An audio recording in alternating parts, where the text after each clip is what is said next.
When Luna appeared at my engagement banquet with Adrian wearing a dress from the same series as mine, I knew that my marriage to Adrian was doomed.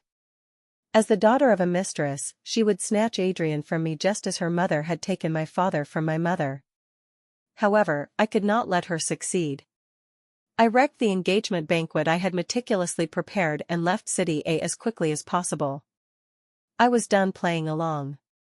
From the moment I saw Luna in that dress from the same series at the banquet, I knew the wedding was off. To avoid repeating my mother's mistakes, I tore Luna's dress in front of everyone and smashed the banquet I had carefully organized. Her mother, Fiona, was so furious that she fainted from shortness of breath, and Victor immediately called for an ambulance. My boyfriend Adrian stood in front of Luna and her mother, pointing at me in heartbreak, his former gentle words turning into sharp and venomous accusations. They just didn't want to miss any key moments in your life. I admit I gave Luna the dress, but your sisters, wearing matching outfits isn't normal? Over the years, Luna and her mom have been trying hard to please you, but you always give them the cold shoulder and never show them a kind face. This makes it very difficult for me. Your mom committed suicide, her death has nothing to do with them. You reported it to the police, and they didn't even file a case, that says it all. In this world, not everyone has to pamper you like I do, neither I nor they owe you anything. You should reflect on yourself properly. Taking advantage of the moment when the group was escorting Fiona to the hospital, I packed my luggage and left the city. From wrecking my own engagement banquet until now, exactly 10 hours had passed. 10 hours later, I stood at the doorstep of my grandfather Thomas's house in City B. Didn't you say you were getting engaged to Adrian today? I told you I wouldn't go. Why did you come back to pick me up, child?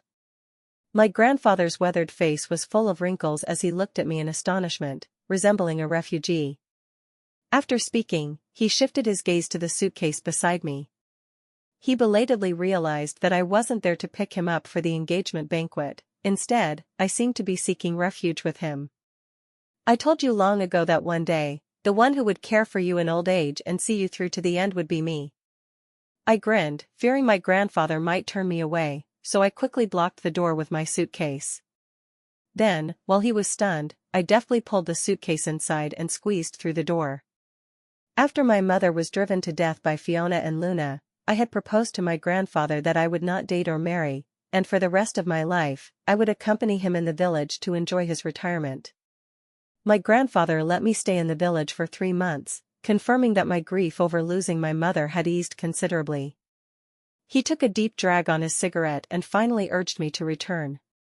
He said the village now only had elderly people and children, a young girl like me staying there without working or socializing would be ruined. So, he forced me to leave by going on a hunger strike. He then threatened to stop taking his medicine to make me accept the ambitious young man Adrian he introduced to me. When Adrian first pursued me, I told Thomas that my heart was already dead and no one could revive it. At that time, looking at me who was emaciated to skin and bones, my grandfather ignored my words. Instead, he got Adrian's phone number and nagged him all day to pay more attention to me. He also told him that I had just lost my mother and was in a bad mood. Not being enthusiastic toward him didn't mean I disliked him. I don't know what else my grandfather said to Adrian, but in any case, Adrian and I somehow walked through 3 years together unknowingly. All my colleagues around me thought Adrian and I were a model couple. We never argued or got angry, appearing affectionate on the surface. But no one knew that in this relationship, I was always ready to withdraw. So, the moment I saw in Adrian's shopping app that he bought 2 of the same item and sent them to 2 different addresses, I knew it was time to end this charade. Adrian once said I was a block of ice. No matter how he tried to warm me, I would never thaw. I told him I didn't need to be warmed. What I needed was eternal loyalty and everlasting companionship. Having witnessed my mother and Victor go from loving each other deeply to becoming bitter enemies in a life-and-death struggle. Having seen Victor declare his love for my mother one day and appear the next in her chemotherapy ward with Fiona, shamelessly flaunting their boundless affair. I had long stopped believing in men, let alone in so-called romantic love. A man's change of heart happens in an instant. The heart is something too elusive to grasp. I was glad I had never fully given my heart, so when I discovered the issue, I could maintain absolute rationality. I didn't know when Adrian met Luna.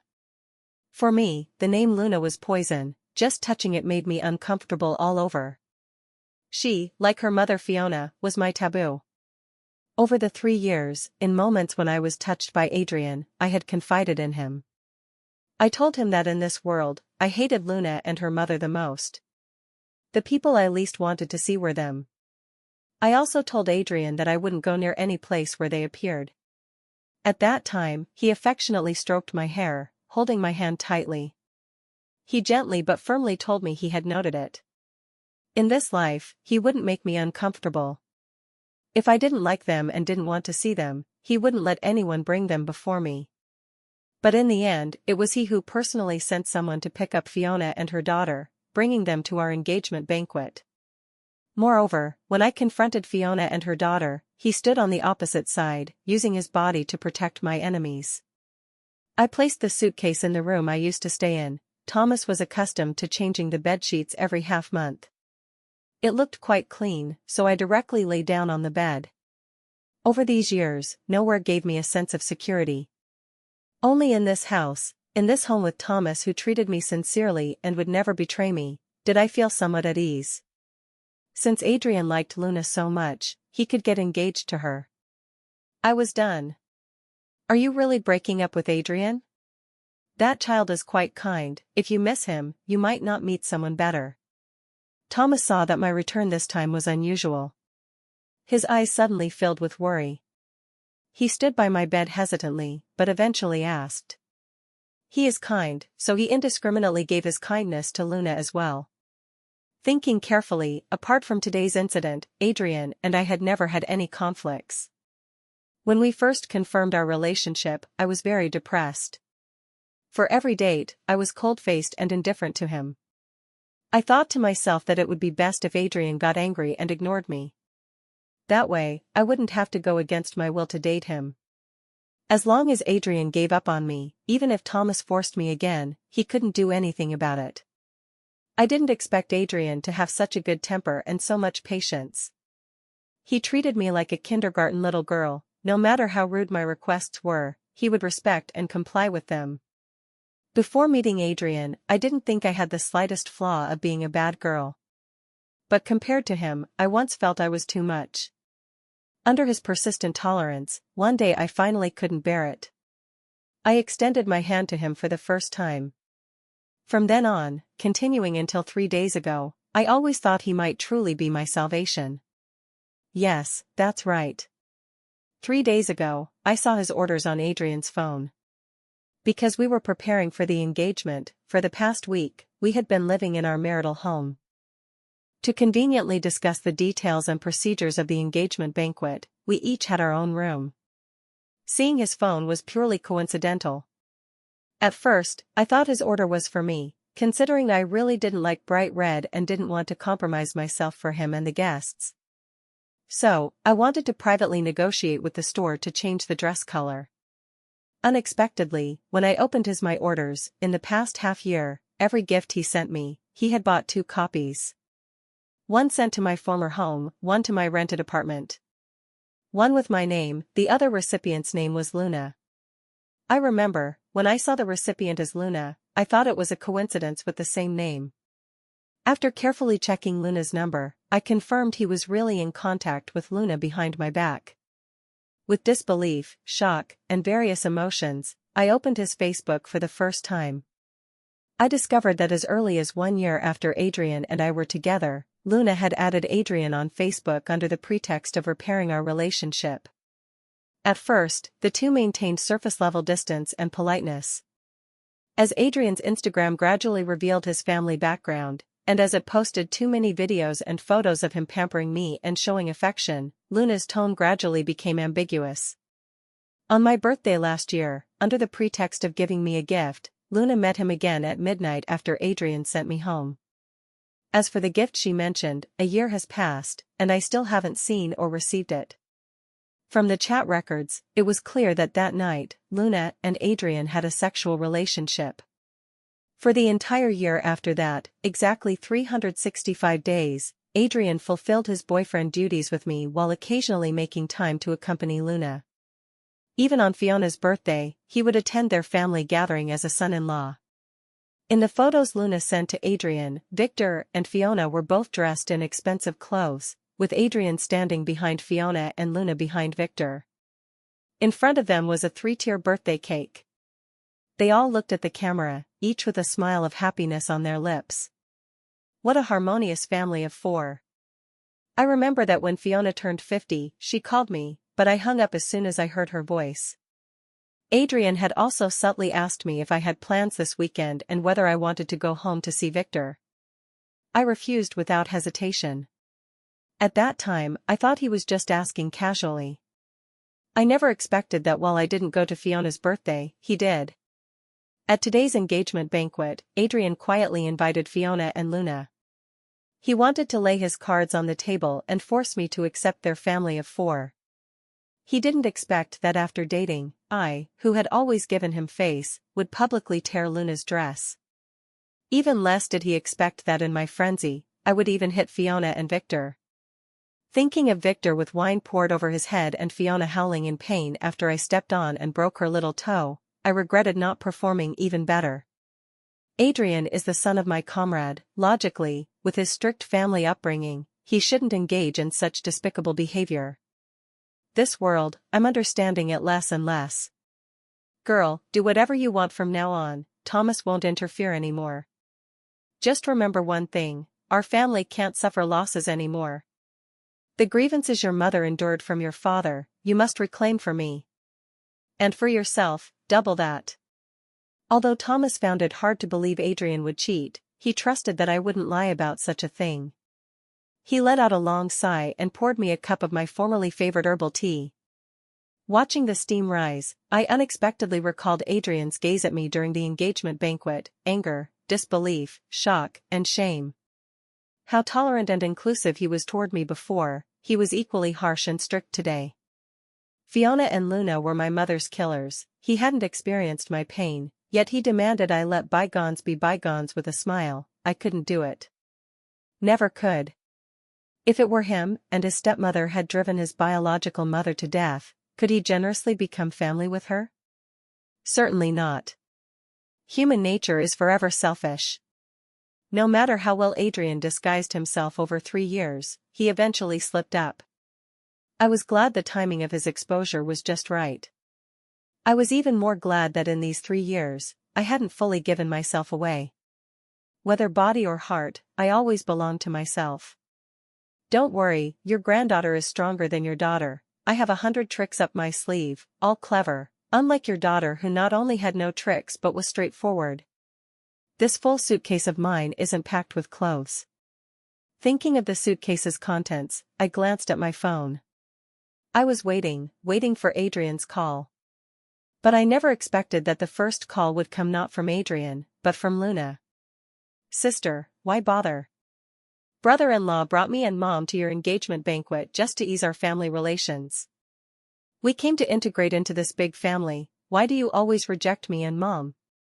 When I tore Luna's dress today, she looked pitiful, with tears in her eyes, but so aggrieved that she held back until Adrian took off the suit I designed for him and covered her with it. Only then did her tears patter non-stop. You've been acting this play for so many years and still haven't had enough? If you like acting so much, why not major in performance and study it deeply? Over these 3 years, I hadn't completely cut off contact with them. Since my mother, angered by Fiona and Victor in the hospital, impulsively jumped off the building, I deleted and blocked all their contact methods. But Luna always found varied ways to contact me. At first, she would sarcastically send messages trying to win me back and urge me to go home. Later, after I scolded her many times, she stopped pretending. Whenever Victor gave them luxury items, she would be the first to show off to me, the latest seasonal bags, the best-looking jewelry from ads. Everything that was once exclusively mine had fallen into Fiona and her daughter's pockets. Knowing that Victor and Fiona had cut off my financial support, to anger me, Luna often went out of her way to travel an extra hour to the store where I worked part-time, specifically naming me to serve her. After nearly being disfigured by me with a knife, she didn't dare come see me or confront me directly anymore. So, she only bounced around online, provoking me everywhere. I always ignored her harmless provocations. Calculating carefully, it had been 2 years since I last answered her call. Sister, I know you blame Mom and me for your mother's death, but you must understand that even if we hadn't appeared by Dad's side, your mom would have died anyway. Over these years, we've been discussing that actually, when your mom chose to jump and commit suicide, it wasn't to blame us. Instead, she was fulfilling herself and all of us in this way. Your mom was pampered from childhood. After marrying Dad, she always enjoyed leisure at home and never earned a penny outside. The greatest pain she suffered in her life was the agony from cancer and chemotherapy. Luna's shameless and brazen rhetoric appeared in my ears again. If she were standing in front of me, if not for needing to care for Thomas in his old age, I would kill her with a knife. I gritted my teeth hard, letting my rationality suppress my impulse. So, does that mean my mom should thank you and your mother for snatching Victor? I told myself that a gentleman's revenge is never too late, even after 10 years. Good and evil will eventually be rewarded. It's not that there's no retribution, just that the time hasn't come. Thinking of my subsequent plans, I took a deep breath and dispersed the anger pent up in my chest. No need for thanks, as long as you're willing to accept us, we'll be content. Sister, brother-in-law said that as long as you come back and apologize to me and our parents, today's matter will be turned over. He'll hold your wedding as scheduled, and then our family of 5 will be reunited and loving. How wonderful. When Luna mentioned apologize, her voice carried a hint of malice. Give the phone to Adrian. I gripped the phone tighter, not wanting to say another word to Luna. Brother-in-law is showering, he forgot his bath towel, so I'll bring it to him. Brother-in-law, sister is looking for you. Luna didn't know yet that I was aware of their relationship. She deliberately walked ostentatiously, then opened the bathroom door where Adrian was showering. The bathroom door in the marital home wasn't installed properly and made a strange noise when pushed open. I had already contacted someone to replace it. So, even without seeing what was happening there, just from the sound, I knew Adrian had brought Luna to our marital home. Luna, how could you bring it like this? What if? Adrian was a bit annoyed, even if slow, he knew Luna's action was declaring sovereignty to me. Sorry, I didn't think that much, I just listened to you and wanted to persuade sister to come back and apologize to you. I forgot that sister doesn't know about our relationship yet. Luna was scolded by Adrian. She instantly felt aggrieved. Her voice was so coy it could drip water. Women could tell at once it was very manipulative. But men have no resistance to such women. Feeling that just listening wasn't impactful, I opened the indoor surveillance I had installed 2 days ago. In the surveillance, Luna was wearing the nightgown I prepared for our wedding night. She weakly clutched a corner of the nightgown. Under her thick bangs, her moist eyes timidly glanced at Adrian. Then, tears dropped one by one onto the floor. Adrian originally wanted to get angry, but seeing Luna like this, he ultimately stopped being mad. Instead, he picked her up horizontally. He placed her on our marital bed. Tessa, I hope you understand one thing. Before marriage, I can treat you as an immature little girl, pamper you, hold you, love you unconditionally. But after marriage, you must grow up. I need a wife who stands shoulder to shoulder with me. I hope before forming a family with me, you first handle your own original family well. This is the first crisis you must face as the eldest daughter-in-law of my family. Adrian's hands didn't stop moving. His tone was full of seriousness and lecturing. If not for seeing the video, I wouldn't have known Adrian had such skills. Teasing Luna shamelessly on one side while righteously lecturing me on the other. Is the title of eldest daughter-in-law in your family inlaid with gold or jade? Is it that precious? Don't you like Luna? Give her this position, I don't care for it. Adrian, listen, Tessa, am breaking up with you. I always believed that in breakups, the girl must speak first. So, the moment I said those words, Adrian had no relation to me anymore. Tessa, you'd better be joking. You want to break up, have you notified your grandfather Thomas? It was he who matched us initially. Have you considered his feelings in making this sudden decision? Adrian always thought my grandfather matched us because he truly thought highly of him, especially fearing he wouldn't pursue me. He never knew that in my grandfather's heart, the best person in the world was his granddaughter. My grandfather has already agreed, so no need for you to worry. After recording and saving the video, I found the scene truly eye-burning. I exited the surveillance, hung up the call. Then, I censored the video I had just recorded and posted it to all the social networks I could. I am now a somewhat popular influencer. My fans had witnessed the marital home from renovation to design to soft furnishings together with me. So, even though I censored Adrian and Luna, they recognized the man in the video as Adrian at first glance.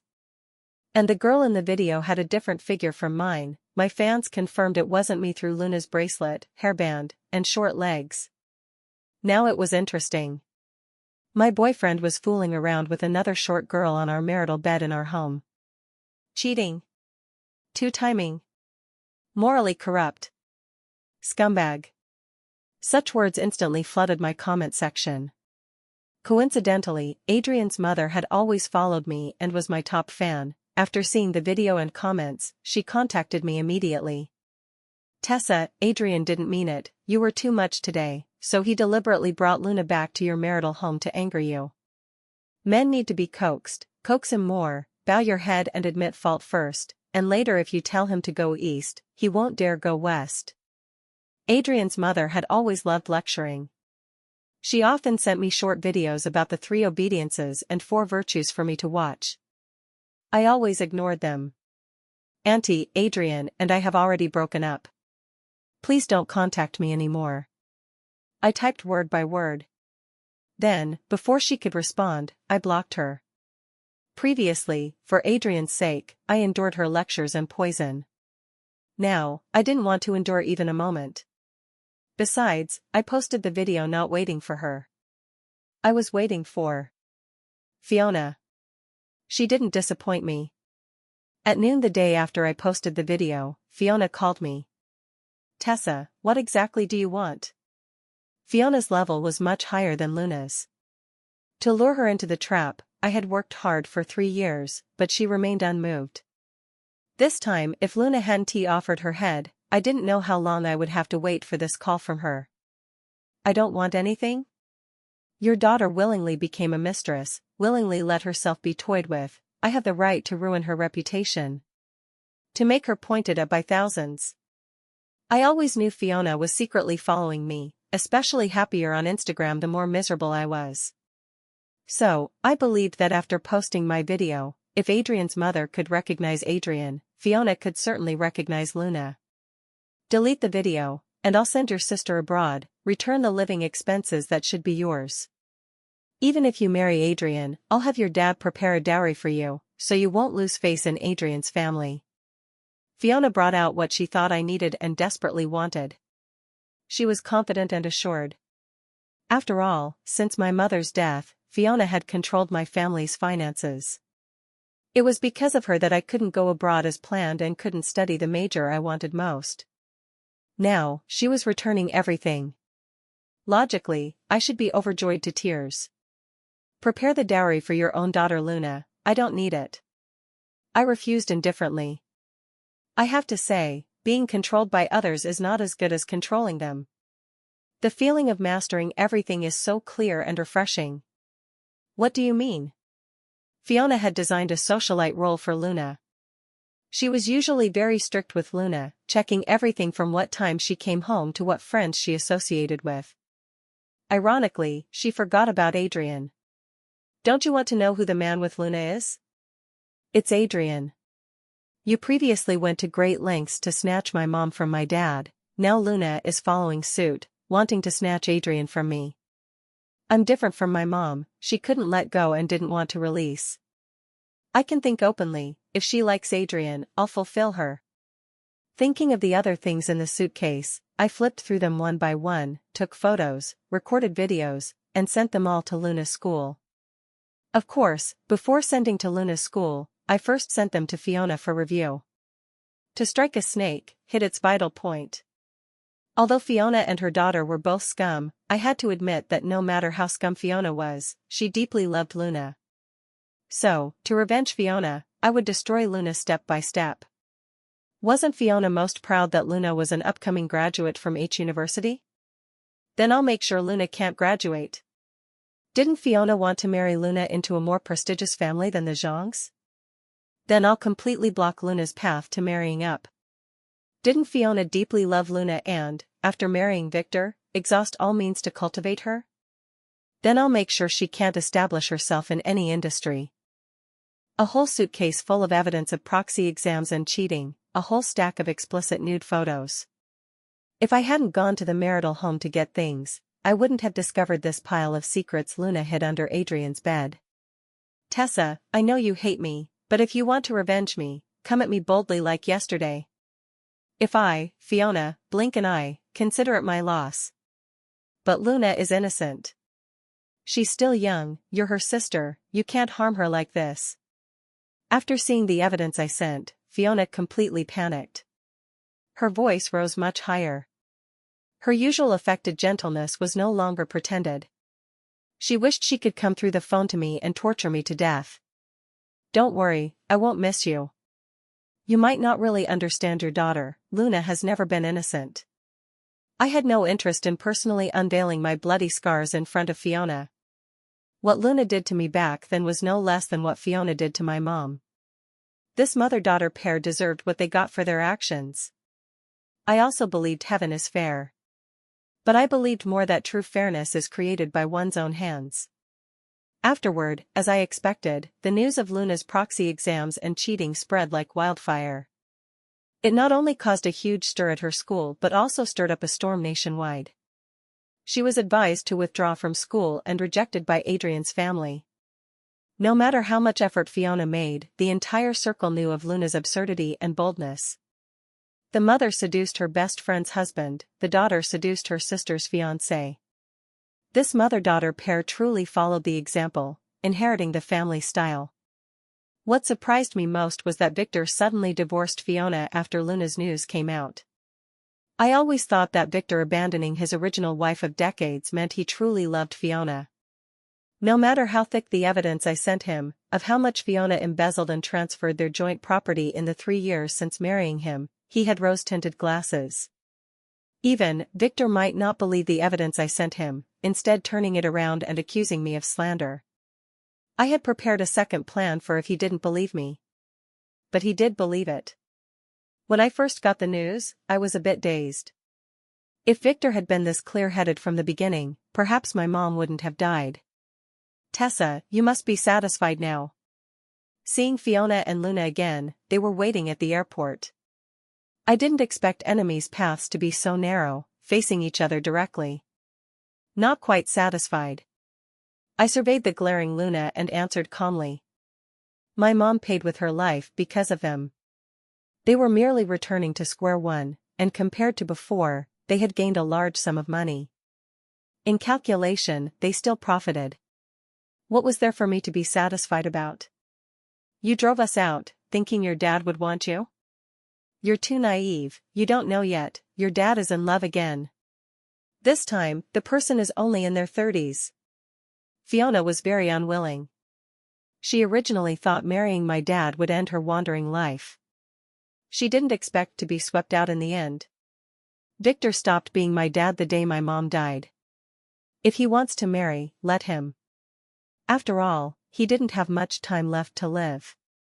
After parting from Fiona and her daughter, I received Adrian's call. Tessa, I'm calling you just to tell you that with Luna, it was all her initiative. At least, when I confirmed our relationship, I never thought of betraying you. Adrian's luck had been bad lately.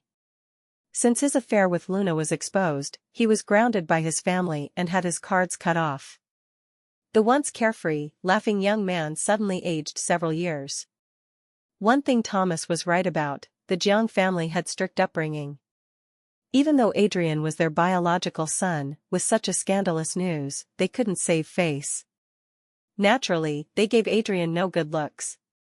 It takes two to tango. I had no more words for Adrian, this was the only sentence. Adrian wanted to say more, reluctant to hang up. I hung up first. I liked the feeling of turning away in advance.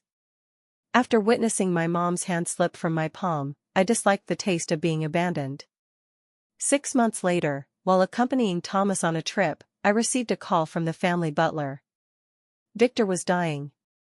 Perhaps learning from Fiona's experience, he hadn't remarried in these 6 months. I had him cremated, and only when the ashes came out did I bring Thomas back to the Jean family. As his only legal and biological heir, I naturally inherited everything from him. When Fiona heard that Victor died suddenly 6 months after the divorce, although she didn't know the truth, she belatedly realized the timing was suspicious. She called me and cursed at me vehemently. I played with hawks all my life, only to be pecked in the eye by a sparrow in the end. Tessa, what cunning methods! I don't understand what you're saying, whether fine or not, don't contact me again. When my mom was diagnosed with late-stage cancer, she told me that Victor's body also had issues. Previously, to let Victor live longer, she didn't tell him about his condition and instructed the doctors to conceal it from him. She didn't expect that Victor would hook up with Fiona so quickly after her illness. As a result, later, she had no time or energy to tell him the truth about his body. So, as I said, everything is predestined in the mysterious workings of fate. Good and evil will be rewarded, it's not that there's no retribution, just that the time hasn't arrived.